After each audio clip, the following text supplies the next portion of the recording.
Saya di kebun kelapa sawit ini dari waktu penanaman sampai dengan sekarang sudah panen ini, dia punya upah tuh yang sama saja. Kita tidak puas. Jadi kelihatannya Korindo hidup di sini juga semakin dia injak orang Papua juga di sini. Lama-lama tuh kita sudah orang Papua sudah berpikir bahwa masa depan kita tetap kita terlantar. Nanti akan kita miskin kembali.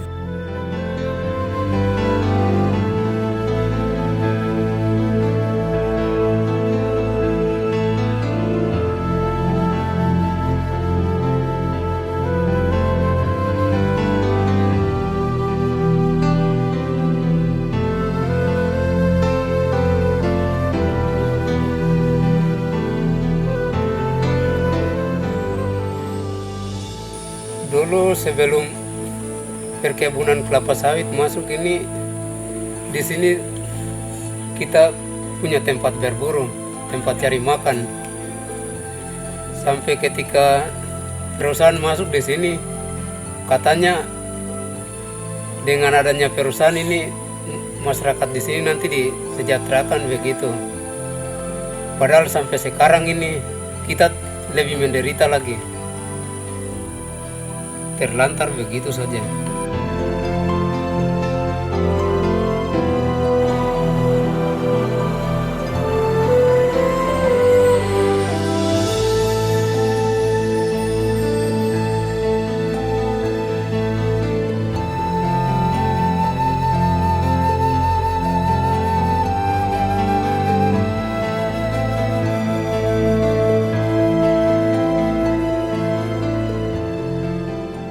Saya sudah bekerja di PT Korindo, Korindo khususnya bagian di perkebunan selama 8 tahun ini.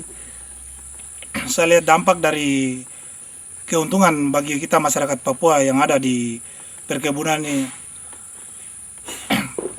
sangat dianaktirikan, karena kita orang Papua di sini kita bekerja, tapi hasil daripada itu kita sangat tertekan dengan ekonomi yang sekarang meningkat.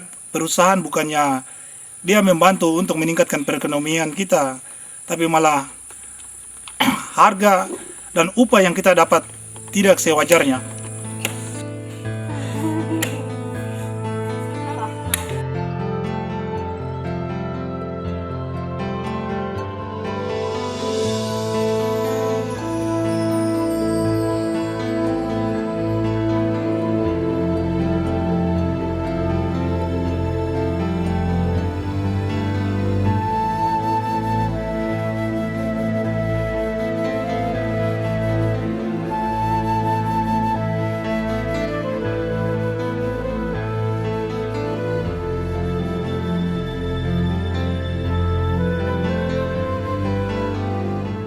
Kecelakaan seperti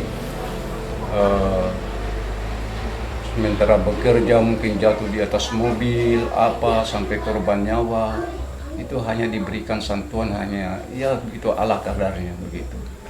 Nah, orang yang jari-jarinya putus, kasihan orang tidak dapat apa-apa itu. Dari segala macam kekecewaan yang ini saya sangat sedih. Terus kok kalau begitu kenapa ini tidak bisa saya sudah ajukan segala pengorbanan yang saya korban sampai dengan saat ini, perusahaan kenapa tidak bisa tanggapi, malah saya sakit diajukan permohonan mereka menolak, dan mereka dengan sepihak mereka membuat pengunduran diri, dan saya tidak mau mengalah hanya dengan kebodohan saya dibodohi seperti itu. Jadi Korindo itu perusahaan yang besar, sangat luar biasa, tapi cukup menyakitkan dalam lingkungan, kalangan hidup manusia ya, khususnya kita orang Papua itu sangat ditindas.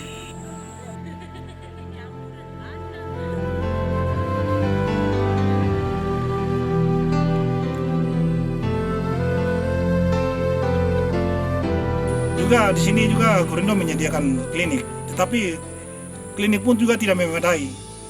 Klinik itu hanya sebagai formalitas saja, formalitas bahwa Korindo menyediakan sarana kesehatan. Tapi semua yang ada di klinik itu tidak menjangkau lingkungan kita tempat tinggal, tidak sesuai dengan kita punya kerja dan hasil yang kita dapat selama ini, dan juga Korindo yang telah kita hasil dari kelapa sawit yang kita telah berikan kepada Korindo pun juga tidak sesuai dengan kita tempat tinggal. Tempat tinggal kalau dilihat sudah seperti tempat tinggal binatang. Jadi kita setiap hari di sini tuh hanya pikir bekerja ya, sudah tidak bisa aktivitas lain. Tempat tinggal kita sudah tidak sesuai.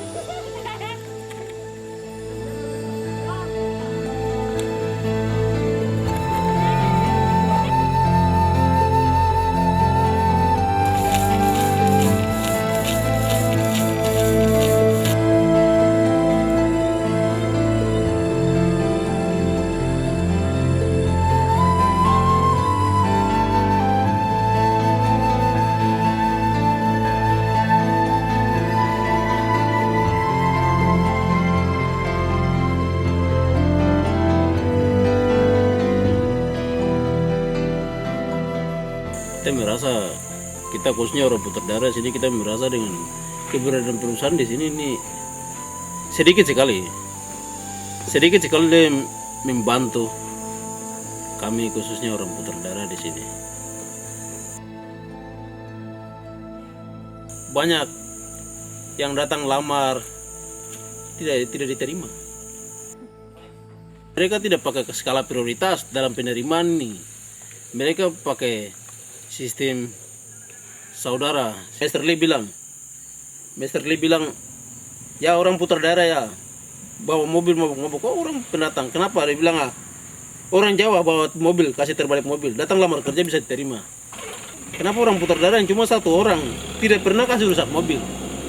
Hanya mungkin 1-2 orang yang mungkin mabuk bawa mobil. Tapi orang Putrajaya yang lain datang minta kerja, dilamar orang tidak terima. Tapi orang Jawa yang kasih terbalik mobil, orang NTT yang kasih terbalik mobil, datang minta kerja, dong kasih kerja.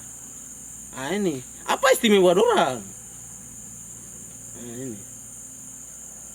Ini yang di sini yang kita merasa tidak adil. Tidak adil ada di sini. Kita mau berjuang, mau ini ya sistem yang kuat. Karena semua pakai tentara, pakai polisi. Perusahaan dia bayar tentara, bayar polisi untuk amankan. Jadi kita mau bikin apa? Kita mau aksi begini, mereka cap, ini open.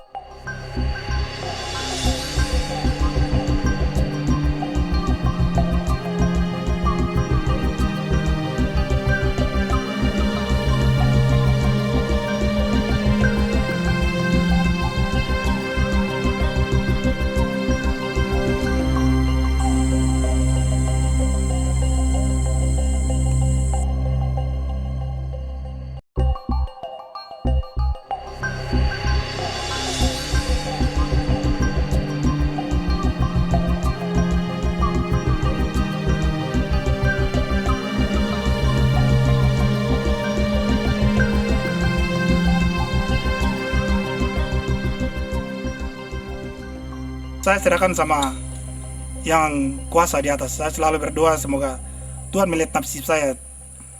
Ya, tapi kita orang Papua, kita serahkan sama Tuhan di atas.